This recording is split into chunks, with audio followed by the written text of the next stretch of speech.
they can be in a completely different background. You went from, linguistics all the way to the financial industry and so forth. So now talk about what happened. Talk about what happened after you left that job.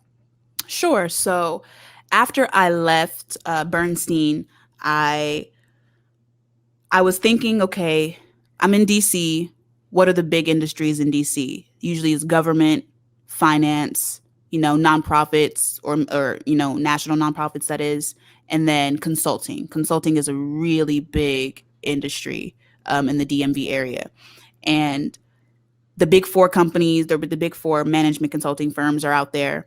But there was this one company that it had always been in the back of my head since I was in college. And I was like, you know what? Let me give it a shot. Let me just apply to some roles, see, if anybody bites and actually gets back to me. None of the roles were specifically like tech roles, but the company itself is an IT management consulting firm. So a lot of our projects are tech based or IT based, really, federal government contracting type of projects. And I was like, you know what, let me just give it a shot. And because I knew I wanted to pivot to something different, finance just because it wasn't my thing, or it wasn't something that I was passionate about. And so I decided to apply for this company called Booz Allen Hamilton, and they immediately got back to me. And the reason they got back to me immediately was because of my experience with the finance company. They actually liked the fact that I was in that company doing the type of work that I did, because the role that I applied to for Booz Allen Hamilton was a client-facing role as well. And they needed somebody that some of the stuff that I did in the finance company was process improvements, because I was really interested in like just fixing some of the nuances of what we did as a team, or making things more efficient. Not to say that things were like super inefficient, but there were just some things that we could have improved a little bit just to make our time more useful. And that's what I did. And I helped to improve that team's efficiency, tremendously. Even though I wasn't the best at the quantitative aspect, I was really good at the process improvement aspect. And that small piece was what interested Booz Allen Hamilton, because that's a lot of what I did in that first role when I joined the company. So even though I wasn't in a technical or tech role, I was more in like a junior project manager type of role as a travel analyst. And that really was, going back to what you said before, that's what got my foot in the door into the industry. So even though my first corporate job wasn't tech, it helped me pivot into an IT management consulting company, which is in tech essentially, and into a role that then brought me to where I am today. So I think like nothing is ever super linear, but whatever role you have now, try to use it to your advantage so that you can leverage that into your next role, because whatever skills you're building now is going to be relevant for the next thing. And that's kind of what I realized when I joined this company. I love that. I absolutely love that. So you have to tell me this, like what roles did you apply for, and what was the first role? It sounds like it was a junior project manager role, right? Yeah, so the official title was a travel analyst, but I really operated as a junior project manager. So essentially, we looked at processes. So yeah, someone said that Booz Allen is a government contracting company. That's absolutely true. Also, IT management company. It's same. But I'm sorry, what was your question again? No. So tell me this. So talk a little bit more about the travel analyst job as Yeah. doing some project management work. So a lot of what I did was just kind of, at first I kind of just, observed what the culture was like, because I didn't even know what government contracting was, to be honest. But when I joined, once again, like before, I didn't know what I didn't know what a stock and a bond was. Here, I didn't really know what government contracting was, because I had never really heard of it before. And I was working with a civilian related agency, and the project was the whole project was we were trying to implement a new electronic health records modernization system within this agency, because we're trying to get them in the 21st century. Because wow. Yeah. Wow. So because we know the government can be stuck in the past, and we're trying to move to the present. You know how it goes. And my role specifically was in the project management related element of that entire contract. And my team, we helped to process travel, or we helped like process travel for all of the government contractors, government staff and contractor staff. But my specific piece, I did a little bit of the finance portion of it. Like I did reconciliation, I did some of that stuff, even though that wasn't like my role. I wasn't in the finance team, but I still did some finance related work. But my specific role was related to process improvements and improving the way the travel process operated, because it was very convoluted and just all over the place. So I wanted the clients to have a more streamlined approach to their travel methods, because it just was all over the place. And for as large as a contract as it was a huge project, or it still is a huge project. It just was super inefficient. And so that's kind of why I was brought on. But in that process of learning about project management, I also was learning a little bit about Power BI. I took some Excel courses to kind of get some more analytical skills on the side. So just basics, nothing too fancy schmancy like tech, but it was something that was really, I was kind of, building like little by little the skill sets as a business analyst, so to speak, even though I wasn't technically a business analyst at that time. So I was learning some of like the visualization tools as well as some of the analytical tools, even though the role was just a travel analyst. So but I was trying to reach into other different teams and other different pockets to learn as much as I could at the same time, because like I said, it was my first position in that industry, or in this industry.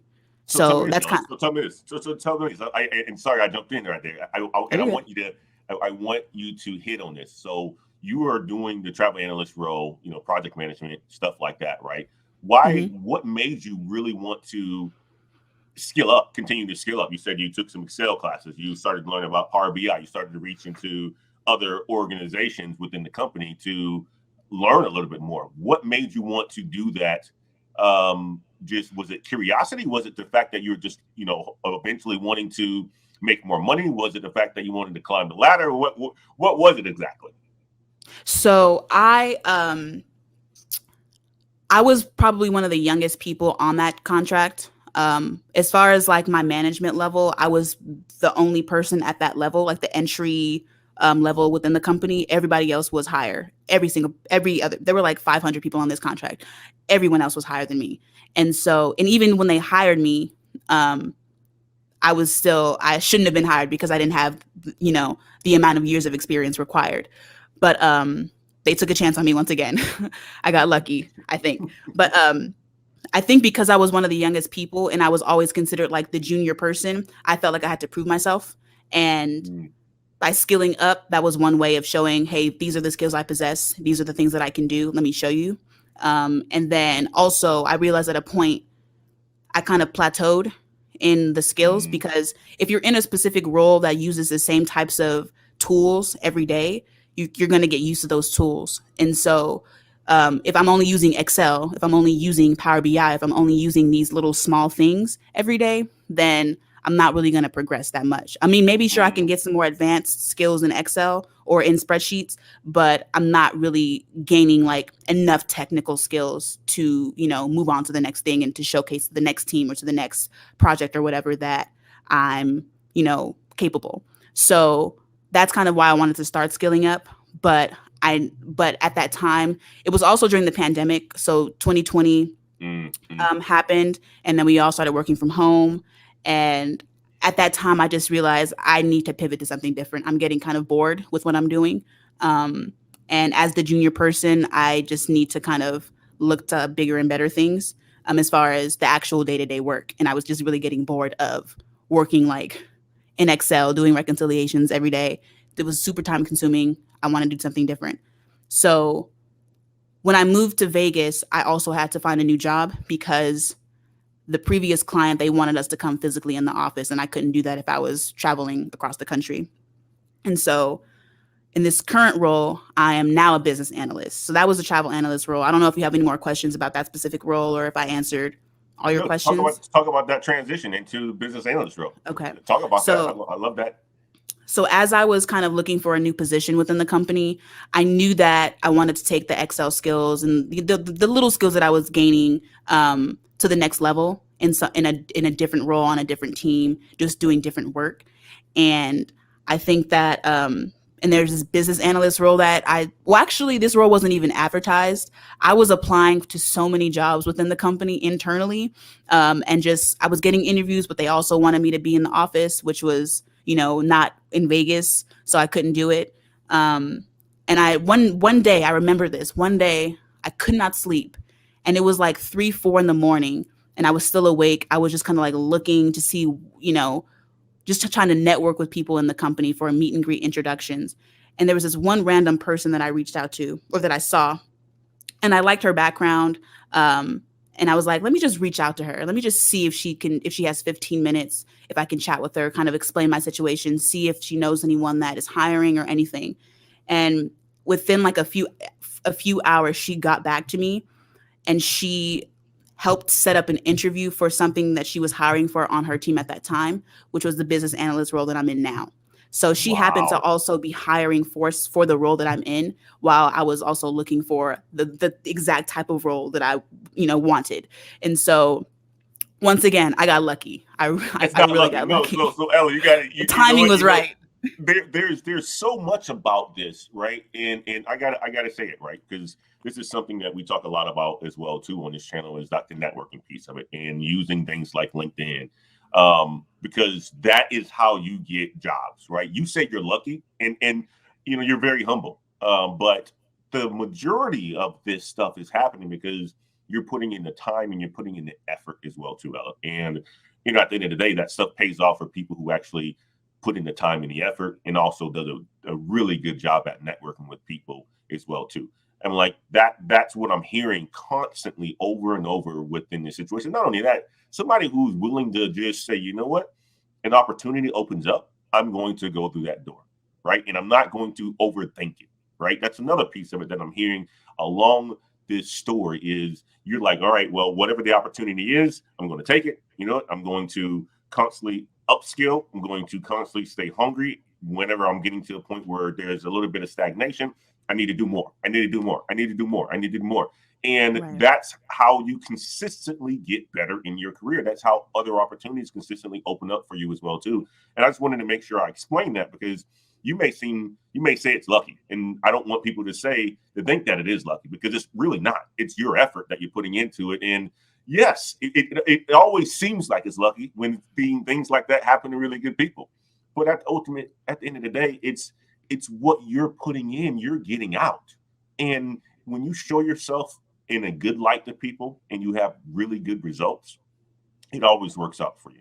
So I just wanted to make sure I said that too as well, Ella, because I don't see it as luck directly. I see it as you are hardworking. You're a very smart person. You are very cultured as well too. You know the game, you know soft skills, and you know how to connect with people. And that's like a perfect ingredient, or the perfect ingredients, in order for you to get, the outcomes that you want out of life. So continue on hitting that. Continue on hitting other parts of it as well too. Thank you. And another thing that I kind of got bored with the previous job was that the clients, they weren't willing to add new software and add more efficient programs that we could have used to make a lot of our processes more, just a lot better. And so that was another reason why I wanted to leave, and another reason why I like this team that I'm currently on, because we can use a lot of the actual analytical tools that a business analyst should be using, right? So someone mentioned, I think, SQL in there. So in this current role, I'm a business analyst, and I work in the realm of operations. So I help to support the C-suite executives within the global defense group at Booz Allen Hamilton. And this role definitely, has kicked me in the butt, just because it's so different from the previous role. It's a lot more analytical. It's a lot more statistic heavy. And so I didn't have that formal background in statistics. And so this year I made it a goal of mine to really hone in on the education piece, and just training myself on a lot of tools that are necessary to perform, a good presentation, a good story with the data, right? So earlier this year, I participated in a boot camp related to Python, SQL, and Tableau. It was primarily focused on analytics and visualizations.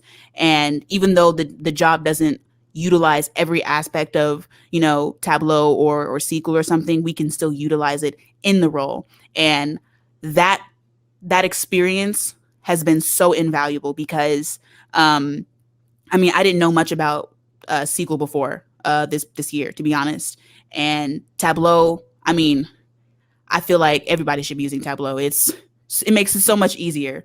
Instead of using pivot tables in Excel, it's just a lot more efficient and streamlined once again in terms of like indicating and showcasing data in a digestible way. And so these platforms were really helpful to me as a business analyst in my current role, and in just making my decks, my presentations a lot more vibrant, a lot more clear compared to an Excel, or just a basic PowerPoint presentation. So I love that aspect of it. I also just recently, literally last week, completed a data analytics certificate through eCornell, and that piece of the analytics puzzle really honed in on the statistics piece. It focused a lot on prescriptive analytics and predictive modeling, things like that. It used a lot of Excel models, but it was really helpful for me as someone who has never taken a statistics class in her life, and who just deliberately did not take a statistics class in her life. So it definitely was difficult, especially being that it was a Cornell program. But I definitely appreciated it because it kind of blended the two between the visualizations of that boot camp of like Python and SQL and Tableau and how those are connected, but also on the actual prescriptive modeling of predicting things that I wasn't able to predict in the earlier this year. So now that I have that complementary piece of analytics tools, I don't need to know every single program. I don't need to know R. I don't need to know everything for this specific role, thank goodness. But I definitely have appreciated the amount of knowledge that I've gained in just this year alone. Because if you would have asked me a few years ago if I could do what I did now, I definitely would have been very intimidated, like I was in that previous finance role. So I'm definitely grateful for that. And if it wasn't for this role and that training, I would not have actually came across your channel, because in this process, I kept thinking, I want to do more.